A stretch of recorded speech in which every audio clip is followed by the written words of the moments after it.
Hello and welcome to This Week at the Movies. I'm Matt, I'm Eric. and we are back to scare you into not wandering into abandoned prisons at night uh, with a new horror movie, Shelby Oaks. It is the last weekend before Halloween. It has not been a spectacular month for horror movies. We did get Black Phone 2 last week. This week, Neon's Shelby Oaks, which has a very personal connection for Eric. This one comes from Chris Kind of. Stuckman, Mm-hmm. who made his name as a YouTuber and a film reviewer and getting a chance to make his first feature film. And Eric, I know you have more of a long history. You had to explain some of this to me. I wasn't apparently big on YouTube at any point in time. I don't know. I missed. I do remember. I'd watched those honest trailers. Those made me laugh. And my wife shows me an unending amount of cruise and Disney videos off YouTube, but I probably didn't follow any big YouTube channels. I know you got to know Stuckman that way, and you've had kind of a history with this concept that started as a short. Yeah. Have you ever been interested in someone online enough to kind of have a parasocial relationship where like you're into them so much that you like what they do and you follow them, and you know that there's like it's like a one-way weird relationship where they're being your friend kind of by being themselves and giving a lot of information about themselves and stuff, and you just don't, like I have that with a few YouTubers. I have that with like the channel Dead Meat, and around 2014 to 2015 I had this really big revelation because like I love movies and always wanted to make movies. And in 2013, I actually got to help write and a little bit of direct a one short movie. And I really wish I could do it again. And two YouTubers that really, they were film reviewers that were really on that train were friends with each other, the Chris Stuckman and John Flickinger. And that's the Flick Pick, and Chris Stuckman just goes by Chris Stuckman.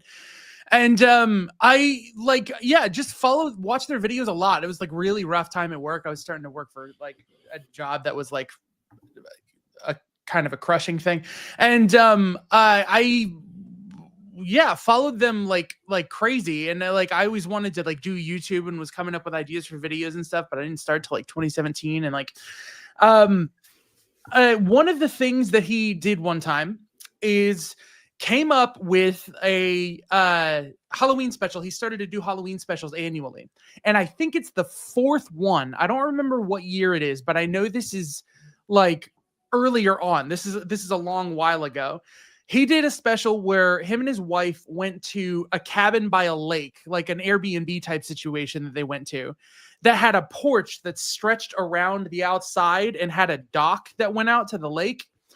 And he would review movies, and like during their weekend trip, he would review a series of horror movies that he was showing his wife for the first time or whatever. And in between, there was this ongoing skit that they were inside the cabin and there was something outside the cabin. And then they would go outside thinking they saw something walking out there. But then when they went outside, it wouldn't be there. And then he went off into the dark and she had to go find him. And it was very reminiscent of a particular sequence where the paranormal paranoids are inside the cabin and the man is walking around on the outside of it, like a bit from Shelby Oaks. You can tell where the seed of the idea came from. But the thing is, Chris Stuckman is unique in the sense that a lot of YouTubers have made movies, but I don't think a lot of them have made their journey towards making a movie so welcoming and so public. He created a whole sub series on his channel of how to make movies when he started making shorts, and then he ended up releasing one of them. I don't know if it was Notes for Melanie, but it was one of them. And an actor from that short was actually like a cameo in this movie. And he started this process. They immediately put things on Kickstarter. Everyone backed it. That's why I got that poster, which I don't think really fits the movie all that well, I'm just going to say, but I appreciate having the poster, so I don't want to say anything about it. But Jason Kuntz, the producer, and him helped him create this Discord that everyone who backed on the Kickstarter got to be a part of, where he would release behind the scenes things, and Chris Tuckman would constantly want to keep his YouTube audience clued in on how it was going through his time going from YouTuber to short filmmaker to full feature filmmaker. And so I got to watch a lot of behind the scenes stuff. It was a big deal when they got the set for the prison, and I was hearing all about this movie all through post-production and how that got paused by the writer's strike, and how around that time they got a deal with Neon and Mike Flanagan, and they ended up doing some reshoots that I didn't learn until I saw the movie yesterday, that the reshoots had to do with, apparently, the movie came out on Fantastic Fest, and it was bought, but under the condition that some things were changed because there were a lot of things people didn't like, supposedly towards the ending of the movie. And now I'm really curious what that ending was. But Chris Tuckman supposedly said that the script's ending is what's in the movie that we saw. He didn't originally have the budget to shoot the ending of the script, so he had some other ending that people didn't like. So Shelby Oaks is a long road. It's a movie that I don't think there will ever be another movie like it with the kind of anticipation that it would have been uniquely built up for me. And I gotta say, I was pleasantly surprised, but in a nutshell, because I'm curious what you thought about it, I'm just going to say in a nutshell, I think he was way more successful with the found footage elements of the movie, and being so successful with the found footage elements of the movie kind of made the theatricality of the traditional movie elements feel a little like breaking suspension of disbelief and stuff like that for me. Everything worked for me, but there was something about that balance that kind of threw me off. What about you? Yeah, and you know what you're saying. I've heard some other people talk about that. It is a really long. You think it's going to be kind of a found footage faux documentary for a long time. It's probably like 20, 25 minutes in when it changes force perspective, drops the title card, and goes into a more straightforward narrative feature. And that was a little bit jarring at first, but I did enjoy the lead actress. I gotta look her up again. Camille Sullivan. I thought she does a nice job and was in enough of that footage, but I was very interested in the kind of documentary style and the found footage and the way that they were going along. And there is a real kind of shocking moment that leads to the forced change of perspective. And the way you capture it first from the documentary style, and then going forward was kind of fascinating. I give this one a thumbs up. I had a good time. This was the Cinemark secret screening and the AMC secret screening on Monday night, which we pretty well had guessed that that's what it was going to be. I think it's nice too. A lot of these horror movies lately, even Black Phone 2, running closer to 2 hours, feel a little long. This one was kind of a tight sub 90 minutes. It was nice to watch something, have some chilling sequences. I thought it does a good job of building tension. I was never entirely sure where it was going, and it was I don't know, what did I say, deeply unsettling at times. And I thought that worked well for it. I could never be one of these people because there's no point in time when it's 11 o'clock at night and I think, you know what, I should go look for clues. 11 in the morning, maybe. But, oh, my sister disappeared. This prison might be haunted. I should go in the middle of the night. And the prison was one thing. At least that's like a shut down, locked up place that she had to break into. But the woods really took. I was like, you can't. Oh, she took a big chance too, because her relationship with her husband was not in the best place when she says, "Turn on tracking and send the police my location." Yeah, he just told you he thought you were crazy, so that may not work out. I wasn't that relationship part. I was a little. I didn't love the resolution there, but there were some creative things there. It also raised some questions, like that house didn't seem like it was hiding, and yet over the course of what I assume to be 12 to 15 years, nobody managed to find it. Right. people living in it approximate to this murder site. But Yeah, that's the thing. There's a lot of vague pseudo mystical elements to things that like kind of like the way everything was decayed in the house and the like apparently the house was right there, so you think someone would talk to someone, but the way that she was guided there only by the demon dog, Hellhound, the yeah, hellhound, like I kind of feels like maybe there's something mystical about it that you wouldn't find it if they didn't want you to find it. yeah, There's I don't know. yeah. No, I mean, I thought the mystery of it and some of the found footage things probably are more entertaining than the last 15 minutes. Yeah. And Which I get that. I get it's sometimes horror movies can get a real boost from the ending. Sometimes they can get killed at the ending. I didn't think this was either. mhm. I didn't think it was a spectacular landing of the plane, but it didn't diminish my enjoyment and enthusiasm for what had come before. I'm not gonna get too spoilery with this because I don't want to spoil anything for anyone who sees the movie. But I will say, because so you'll know what I'm describing. To me, it was extremely effective that thing put its hand on her shoulder and she kind of like turned into it like it was a comfort. Mm. That was very good. The eyes thing killed it for me. I was like, Well, it's they were like she trying to under tie it some back kind to the of. other lady. I Yeah. know, I know, I know. I just like it was so like creepy and unsettling in a way. And then it just kind of like all of a sudden it had like rules to it and like made sense. And I was like, Yeah. but yeah, but like performances all around. The most stick out performance to me was Keith David. And I think that's just because there's something about like maybe a new actor working with a dream cast member that like it was just very jarring to see like Camille Sullivan, Sarah Dern doing a very good job. I recognized Robin Bartlett and Brendan Sexton's faces from other movies, but Keith David was Michael like. Beach has been in a lot. Yeah. Michael Beach has been in a lot, but I haven't seen him in a lot. So the thing that really took me back into like, oh, this is a movie was Keith David. And that was like kind of hard to get past in a way, but he's such a good idea for casting for like the old grizzled prison warden and whatever. Mm.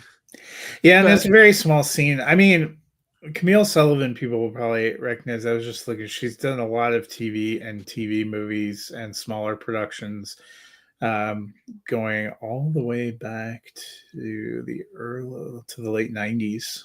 mhm. So was recognizable. Probably not in a lot of lead roles, but she and Michael Beach and Keith David were the ones that I recognized. I did that. You're saying you recognize the girl that played Riley. Did not pop out to me. I'm wondering if No, no, that's no, not more the of a girl that played Riley. Sarah Dern, it for all I know, she could be played new. Riley. Yeah. Yeah. Okay. Yeah. I didn't. I'm looking at. It She looks was like great though. a few bit parts in a few other movies. She looked vaguely familiar, but it was like So you do get a lot of that kind of a newer cast, but I thought it worked. It works for what it. We used to have a lot more of these kind of lower budget taking a shot horror movies, and it's Yeah. been interesting that this month we haven't really had a lot of horror movies, and like there are a few big notable horror movies left on the calendar that they have not put in October. Hmm. Like, why is Oz Perkins' movie Keeper dropping the weekend before Thanksgiving? His third movie in 2 years. Like, I know, but if you have that, so Neon has them both, has this yeah. and maybe they're spreading them out, but I don't understand why that movie is getting unceremoniously dropped against Wicked for Good Oh, that's when weird. it should be going Yeah. in October. And I know they've done that Five Nights at Freddy's. They did the first one around Christmas and they're dropping the second one in December. I'm like, why guys? Just Mm. People I are don't know. teed up for them in October. You know, when they're buying stuff for their Christmas stockings, they're not hoping to go see Josh Hutcherson chased by animatronic bears. So Mhm. I don't know. At least we've gotten a couple the last 2 weeks because, you know, it was weird. The most horrifying thing at the beginning of October was no movie could get a screen against Taylor Swift's album release drops. So. um, yeah. Yeah. Okay. Well, the last thing I want to say about Shelby Oaks, there were 3 layers to this movie. There's a found footage, 2008 video camera YouTube channel, found footage. There is a second found footage documentary team is working with the sister to talk about her missing sister, and then there is the actual movie. I wish they had kept to these 2 found footage layers. But I can understand that Chris Stuckman was like, I might never get a chance to make a movie again. So I want to make a movie. And I got the prison that they used in Shawshank Redemption. So I'm going to make that set as grandiose and as used as possible. And like, I get why he made the movie he made. I just think it would have been a lot more successful if it had stuck to those first 2 layers and felt like found footage the whole time. Would it have been cool if like the ghost of Boz had popped up? Yeah. Of Boz. Didn't he die in the prison? They beat or they just paralyzed him in the prison, I guess. Maybe Oh, right. in Shawshank. Right. Yeah. Yeah, that was I mean, you couldn't get Andy and Red. They made it out. Yeah. They're on the beach and say, "What? No, they're not coming back." Yeah. Yeah. The Yeah, but ghost like of Red pops out and says, "Hope is a dangerous thing. Hope can drive a man insane. Yeah. Drive a woman insane." You know, while she's walking. I didn't know it was the That is Shawshank Redemption very much prison. literally what's going on. Hope can drive you insane. Yeah, that's good. It would have been. That would have been. That's when they make the scary movie version of Shelby Oaks. Well, I am super excited and proud to give this movie a thumb up. I'm excited that I'm reviewing a movie by YouTube reviewer Chris Stuckman. It's like a really cool thing. Life is cool I do have to sometimes. ask you if they would have just stuck to the documentary conceit. I guess it would have made more sense, but probably would have been a little less scary that a documentary crew was following her as she decided to go to the prison in the middle of the night. Because you would never have it. I think the thing that builds like such incredible tension in a couple of these sequences is it's her by herself. And I'm like, it does. That's the thing. You are going to die. He has such a masterful grasp of the sound design that goes into a jump scare, because that prison sequence lives on that moment of like the swell of music that drops quiet just before a jump scare happens and just lingers in that quiet for an entire scene that had me like rent in my seat, like waiting for the thing to happen. And yeah, like sound design and music are huge boons to this movie. Like that was really well done. And you're right, there are things we would not have gotten if it was a documentary crew thing. But I think he was just so much more successful with the documentary crew stuff. Whereas I liked the other movie stuff. It was a great way to give you, one of our common complaints about some of these movies, and I heard this actually as a complaint about Black Phone too, which is hard to disagree with, is you have to be able to explain everything to an audience when you're dropping them in. And if you're doing just a straight up movie, you have to have one long expository scene. So in Black Phone 2, a lot of people complain that right in the middle, Damien Bashir, Bashir basically explains 25 years of history and ties everything together. That didn't bother me so much, and it doesn't always bother me, but I know like the great thing here is you didn't have to have any characters explaining their internal motivations, what they're thinking, where they're going, or what pieces meant once you got to kind of the flipped sequence. Because you had this documentary that's telling you all about these people and their lives and doing straight to camera interviews. I'm curious. It's hard to imagine exactly how the rest of this movie would have gone if you would have kept to the documentary style. Probably would have felt like Blair Witch, which would I see you having behind you, which Yeah, Blair Witch and some Hereditary, people because that's really a blend of the tones that you get. and some people it's interesting that you say that because I gave this movie thumbs up and I don't like either of those two movies. Okay, Uh, cool. See, um, a lot of people are comparing it to these two movies and saying it was yeah. unfortunate because it's so like these two movies, but it's not as good as these two movies. But I don't like doing that to like, because like obviously there's going to be influences. Obviously there's going to be influences on a movie.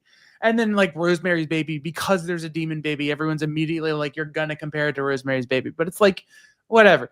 But I don't. I like being. Oh yeah, does interested this in what movie it's like, continue but our I don't our feel like it. streak from last year of young girls being captured to become demon parents? See, that's the thing. I was having a hard time remembering because other than Hereditary, where supposedly there was like a ritual in order to have like a demon child, Rosemary's Baby, The First Omen / The Omen, and this, I'm having a hard time remembering other forced to make a demon baby movies. Oh, last year I was making the joke because that's what the entire like we had Immaculate followed Immaculate, by it The was the First Omen Omen. the First Omen. That was like their deal. I feel like there was a third one last year, but that was essentially the plot of both of those. And I'm like, are we Yeah. just having a renaissance? I didn't really think about this one because she was taken by like just a creepy dude, but I guess he was a possessed creepy dude. Yeah. Yeah. So what a fun time. Yeah, almost what a fun time. What a fun time. Well, I'm going to go over some other movies there this week, but first we have our special game, and I did pick a horror themed one, so I'm going to give you the clue and let you think Happy about it Halloween. for a little bit while I go over some of the other releases. A young woman gets a phone call and loses a lot of friends. So I'll let you muse on that. This is a big weekend for movies, both in theaters and on streaming. I'm actually going to start with the Netflix release first from Catherine Bigelow, A House of Dynamite. This one played at some of the festivals. Got a limited run in theaters, but dropped on Netflix yesterday. Has kind of an all-star cast. It includes Idris Elba, Rebecca Ferguson, Jared Harris, Gabriel Basso, Tracy Letts, Anthony Ramos, Greta Lee, Jason Clarke, among others. It basically presents an interesting scenario. I don't really want to say much of anything about the plot because a lot of it has to do with what your reaction to this is going to be. You need to go in, though, thinking of it more of a thought experiment than anything else. Catherine Bigelow does a beautiful job of building the tension. Noah Oppenheim was the screenwriter here. He worked on the Netflix series 0 Day, which came out earlier this year. I really liked A House of Dynamite. I gave it a thumbs up. I have that actually in my top 10. I would completely understand those that were frustrated by it because it does show you the same essentially 20-minute sequence over 3 different times from different perspectives. I thought that was important to building the idea, and it also does not have what you would call a concrete ending, which is what Americans like because, as I said, you need to remember it is meant to be a thought experiment to get you thinking about a certain scenario that probably isn't the kind of happy scenario you want to be thinking about. So that's a big streaming release. The other two big theatrical releases, the first is Springsteen, Deliver Me from Nowhere, which is yet another in a long line of biopics of famous musicians during points in time in their career. This one comes from Scott Cooper, based on the book by Warren Zanes. Features Jeremy Allen White as Bruce Springsteen, Jeremy Strong as his manager, John Landau. There are some other characters in there, but basically it picks up the action in 1981 as he's wrapping up his Rivers concert tour and goes to live in a rental house in his home near his hometown in New Jersey. He's kind of working on what is going to come next, and it's the process that led to him writing the album Nebraska and also dealing with his own personal demons. You get a lot of flashbacks to his childhood to growing up, starting in the 1957 and going forward. His father, played by Stephen Graham, a very kind of explosive relationship that had a hold on him the rest of his life. You kind of see the tumultuous way that this creative act poured out of him, but also opened these old wounds. He has to deal with some mental health issues, and the movie makes a very strong statement about the importance of dealing with mental health and therapy, and what that meant for Bruce Springsteen moving forward. It's also very much about this one isn't the kind of biopic where it's really focused on those big performance sequences, though there are a couple of big performance set pieces. This is more about the intimate creativity and the personal battles he was going through, where he just had them bring him equipment. He sets it up in the bedroom of this rental house and is really working through a lot of issues and memories, some of it very painful, as he's recording these demo tracks into kind of this rinky 8-track player, and finding his voice and finding his sound. And I know took my mom to this. She's a big Bruce Springsteen fan. One of her favorite albums is that Nebraska album. And so I think if you're a fan of him and the music, a lot of this will touch you. I thought Jeremy Allen White was good, but I also feel like, at least especially the portions of Bruce Springsteen's life, he was very close to what his character goes through in The Bear.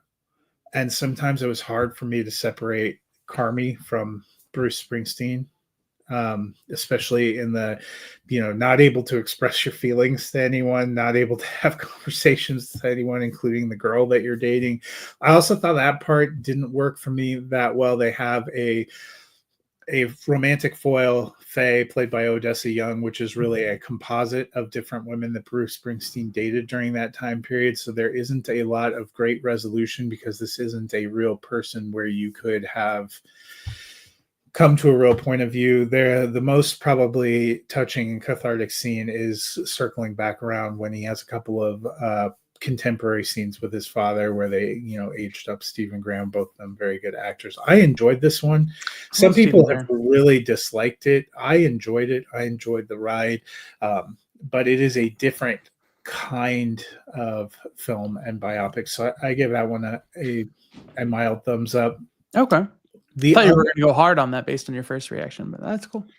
There are things I didn't love, but there were a lot of the period pieces that I liked, and I thought, I think you would enjoy it too, because of how much it's really focused on that mental health and the things that can go wrong when you just try to bottle things up and shove them down.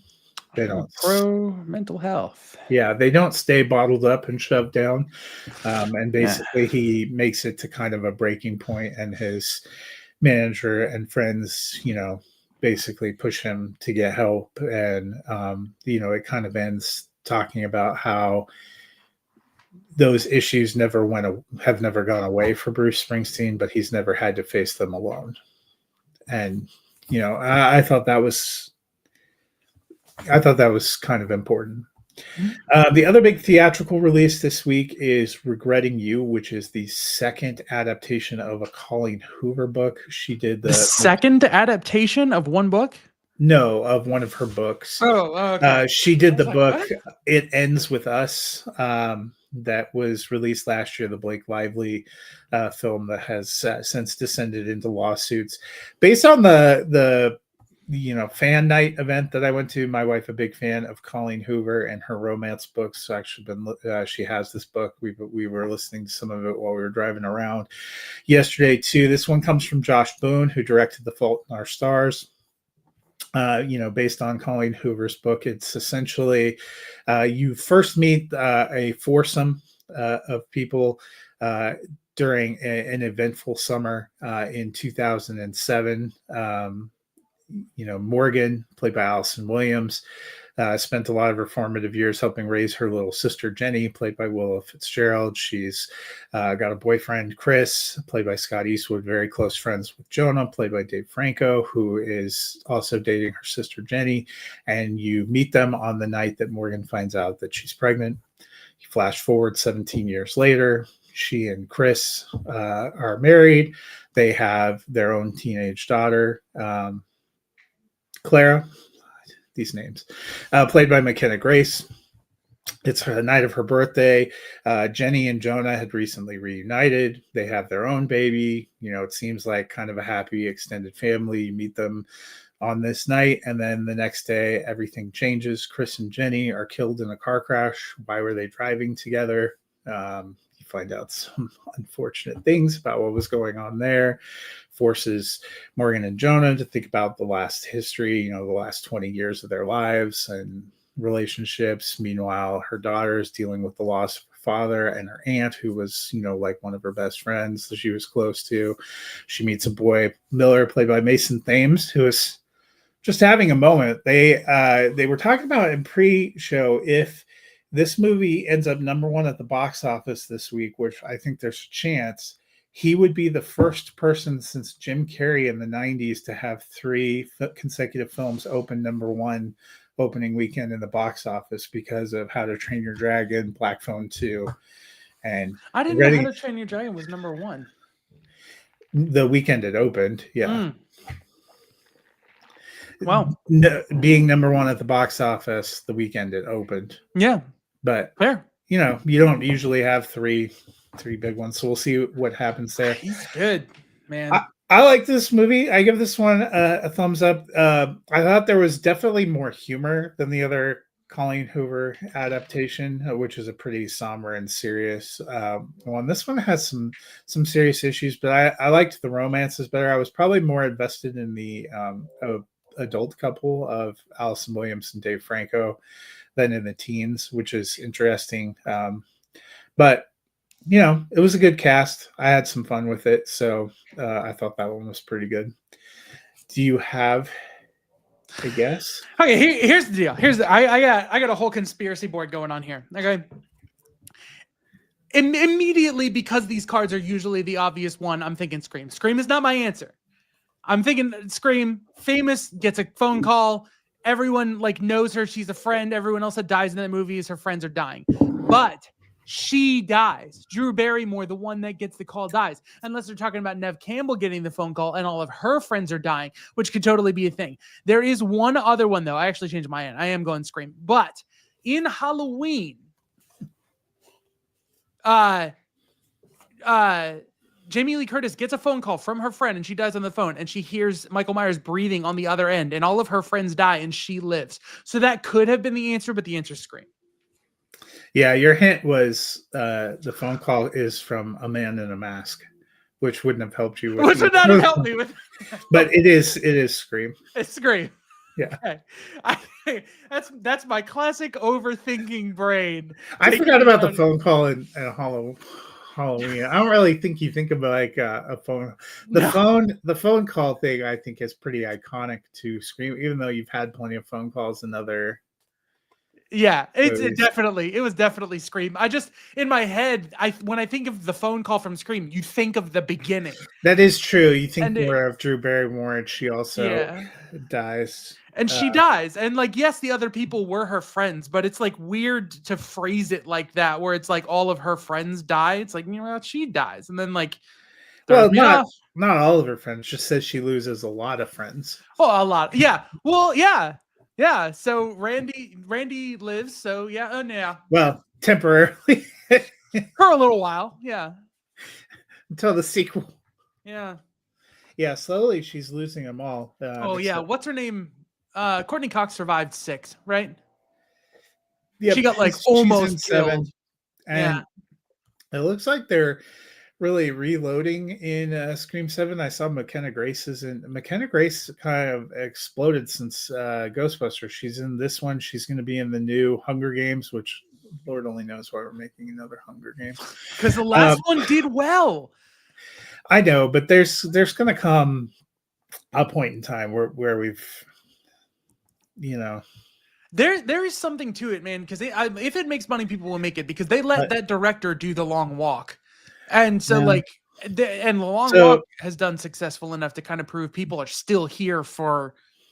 McKenna Grace is going to be in Actually, it's not a doing new as Scooby-Doo Halloween or Holiday Haunt animated movie, Five Nights at Freddy's 2, which is coming out, the new Hunger well. Games, and Scream 7, where we may have lost the other young people that they had, but they're adding her.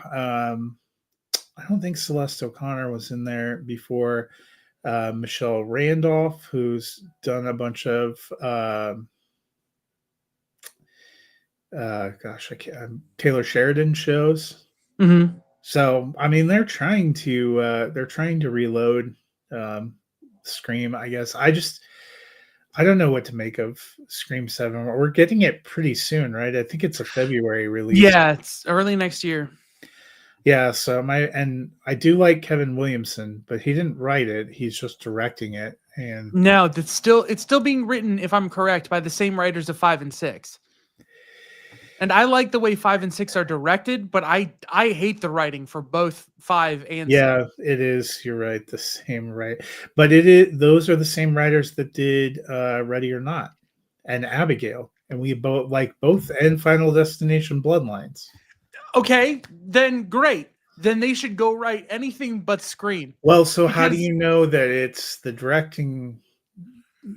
The directing made it didn't. because the director didn't decide to make it Richie's siblings and his father was a police officer. Like that is in the writing. And, Oh, and okay. Wait. So one of the writers did those other horror movies I mentioned. His writing partner, who is doing these Scream movies, also wrote Independence Day, Insurgents, aha, Murder Mystery, and aha. Fountain of Youth. So, So oh we know who no. the problem is. We Oh, and the Amazing Spider-Man. Holy crap! Those oh. are the Andrew Garfield. Yeah, again, another movie birds. that I like for the direction, but not the Wow. first. The not because Robert Orci and Alex Kurtzman did the second Amazing Spider-Man, so he did the first one. No, he wrote both of them. Who? What's his name? Vanderbilt, James Vanderbilt. James Vanderbilt. I do know that name. Okay, James Vanderbilt. I'm sorry. Stop. Like, just So maybe we have found the yeah. So Guy Busick has done these other horror movies. Okay, well, yeah. So maybe I guess we'll see. I remain mid on some of these things, I, but you did get the clue, and you almost overthought yourself out of it, and then that's what I'm you gonna say, said. I My have this, first initial thought is Scream, but that's not going to be my answer. I'm like, you're going to be so sad in a minute. yeah. Yeah, I have this shirt that's Ghostface with a phone asking horror movies and chill, and I should have worn it. I should have worn it. It would have worked. It would have been a neat thing. Oh well. Before I get out of here, a couple movies I've seen that are releasing on Wednesday in theaters. It's weird. It's like they're treating, because Halloween's on a Friday, assuming a lot of people are not going to go to the movies on Friday, which I guess is a fair assumption. I don't know why in the middle of October you think people are more likely to go on a Wednesday, but that's where we are at. The first of those is the movie Anniversary. It drops. It has a pretty all-star cast, including Diane Lane, Paul Chandler, Zoe Deutsch, Madeline Brewer, Phoebe Devener, Dylan O'Brien, McKenna Grace, and Daryl McCormick. It has a very fascinating idea. It takes place over the course of a few years. You see this family that's torn apart by the fascism that descends on their country and forces their family to take sides. I don't know how good of a watch this is going to be for people in 2025 America. It has a nice cast. The jumping through time and moving over a series of years to different gatherings. It starts with a 25th anniversary party. It ends with a 30th anniversary party. In between, you see some Thanksgivings and things. Makes it a little bit hard to track. It also feels like a progressive family that's descending into a time to the Handmaid's Tale timeline that doesn't totally work. It's not a fun watch. It's a little bit grim. I thought it was well done, but that's kind of a thumbs neutral for Middle. me. And the last one, we get an animated kind of horror film, Stitches, Hey, which is dropping also on Wednesday. This one features the voice talents of Asa Butterfield and Joel Fry, among others. Um, it was pretty cute. I would say if you have kids that are looking for something a little spookier, this probably would work the best. Probably a little bit of a thumbs neutral for me. I thought it was a little slow at times, but it was cute. It had its moments. Has some original songs. I like the animated style. I enjoyed Asa Butterfield as Stitchhead. Has some cute kind of monsters. Definitely not scary. That's why I think it fits well for kind of a different kind of family friendly Halloween style entertainment. It's nice we're getting some of these animated films. So I watched I that one haven't last seen night. Asa Butterfield in a while. Yeah, I think he's been doing actually some voiceover work or some things in some different pieces. I thought he was uh, pretty fun here. Yeah, it looks like he's doing voices in video games. He also did the Netflix show Sex Education, Okay. which wasn't a big one for me. Probably wasn't a big one for you. It looks like he's done a couple of more. I do remember seeing these streaming Christmas films, Your Christmas or Mine, and Your Christmas or Mine too. So, Mhm. doing a couple of different little things. I thought he was fun as the voice. Joel Fry voices one of the chief monsters. I had a lot of fun with that one too. So, you know, adds a little something different to Halloween. So, uh, does some nice things. There aren't a lot of big wide releases next week. I will be back talking about Begonia, the latest from Yorgos Lanthimos, which is in limited right now, but goes a little bit wider and probably look ahead at a couple of early November. November 7th, there are like 10 things releasing.